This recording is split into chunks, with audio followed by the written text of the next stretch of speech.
এখানে বড় আনবো বড়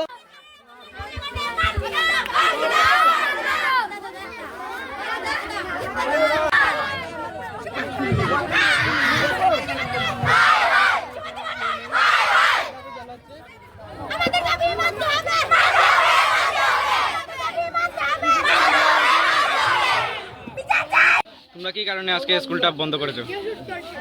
আমি ক্লাস 10-এর মনিটর।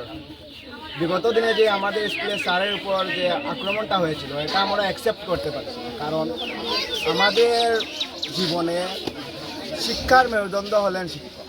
তারপর আমরা জীবনে অনেক বড় জায়গায় পৌঁছে গিয়ে শিক্ষকের এই যে স্যারের অপমান এটা আমরা কোনোদিন সহ্য করতে পারবো না। কারণ আজকে আমাদের স্কুলে হয়েছে, কাল ত্রিপুরা রাজ্যের অনেক বড় বড় স্কুলে হতে পারে। তাই আমরা যে ভদ্র মহিলা তার কঠোরভাবে আইনগতভাবে শাস্তি চাই। তাই আমরা আজকে বিদ্যালয় বন্ধ করেছি। যতদিন না আমাদের এই শাস্তি মহিলার হচ্ছে আমরা এই অবরোধ চালিয়ে যাব এবং চলছে আর চলবে।